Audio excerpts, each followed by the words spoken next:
Hello friends, I am Vinayak Bhosale. आजचा आपला topic आहे फिजिक्स या सब्जेक्टसाठी. चॅप्टर आहे मेकॅनिकल प्रॉपर्टीज ऑफ फ्लुइड. त्याच्यामधला एक आपण एमसीक्यू घेतलाय जो रिलेटेड आहे सरफेस टेन्शन आणि एनर्जी या टॉपिक. ओके, बघा प्रॉब्लेम काय आहे. 2 small drops okay of a mercury each radius smaller called to form a large single drop and the ratio of the total surface energy. The ratio of total surface energy before and after the change. Before and after. Okay. आता याच्यामध्ये याचा अर्थ काय की 2 mercury drop आहेत छोटे छोटे, त्यांची रेडियस किती आहे स्मॉल आहे. ओके, आणि हे काय झालंय कॉलेज झालं. काय झालं कॉलेज मध्ये मर्ज झाले आणि एक मोठा ऑब्वियसली मोठा स्पेअर तयार होणार. आपण त्याची रेडियस म्हणूया कॅपिटल आर. आणि या स्पेअरची असणारी एनर्जी आणि ह्या दोघांची असणारी टोटल एनर्जी जिला आपण E1 आणि याला म्हणूया E2. तर ह्या दोन्ही एनर्जीचे आपल्याला रेशो विचारला. समजला प्रश्न समजला तुम्हाला काय E1 upon E2 equal to question हा बिफोर आहे आणि आफ्टर. कधी कधी फर्स्ट आफ्टर बिफोर असं पण करतील त्यावेळेस E2 अपॉन E1 करायला. ठीक आहे, तर आता आपल्याला बिफोर आणि मग आफ्टर म्हणून E1 अपॉन E2 हा रेशो विचारला. आता काढणार कसं तर बघा आपल्याला माहिती आहे की सरफेस टेन्शन आणि सरफेस एनर्जी रिलेशन काय तर आपल्याला फॉर्म्युला माहिती आहे की E is equal to T into delta a. हा फॉर्म्युला आपल्याला वापरायला लागणार आहे.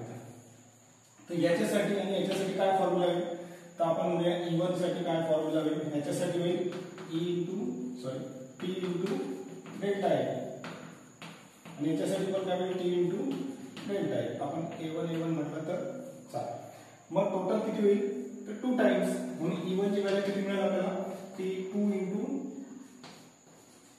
डेल्टा. ओके, सिमिलरली E2 जर आपण काढला तर E2 साठी सिंगल फॉर्म्युला बनेल काय T इंटू डेल्टा ए. आपल्याला A1 आणि याला A2 म्हणूया. ठीक आहे, आता हाच फॉर्म्युला काय रिड्यूस होईल बघा. तर इथे 2 इंटू T इंटू डेल्टा ए. तर आता मला सांगा स्पेअरचा एरिया काय असतो तर इथे रेडियस r आहे तर एरिया काय होईल 4 पाय r स्क्वेअर.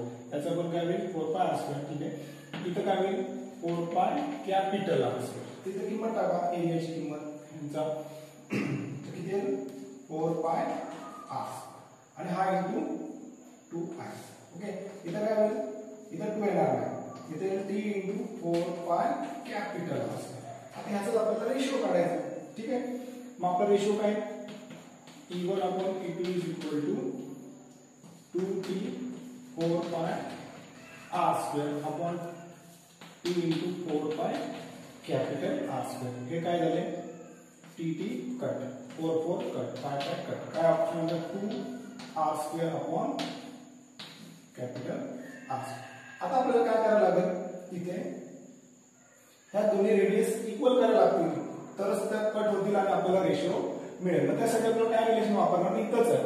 मला सांगा 2 सेपरेट मॉलिक्यूल आहेत किंवा आपण ड्रॉप्स आहेत एकत्र आले तर त्याचं काय सेम असेल व्हॉल्यूम इक्वल असेल. मग इथं दोघांचे याचं व्हॉल्यूम काय व्हॉल्यूमचा फॉर्म्युला आहे 4π3 πr क्यूब. आता दोघं आहेत म्हणून इंटू 2 आणि याचं व्हॉल्यूम काय होईल 4π3 πr क्यूब कॅपिटल. ओके, हा जर इक्वेशन आपण सॉल्व्ह केला तर हे दोन कट पाय कट काय 2 into r cube upon.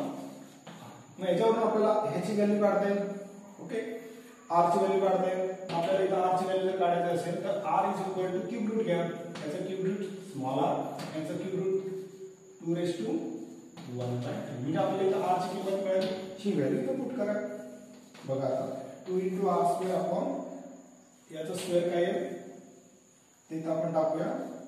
Value आहे 2⁻1/3 आणि त्याचा स्क्वेअर. मग काय आपला इक्वेशन 2r स्क्वेअर अपॉन 2 हा फक्त 2 ला multiply 2/3 into r square cancel.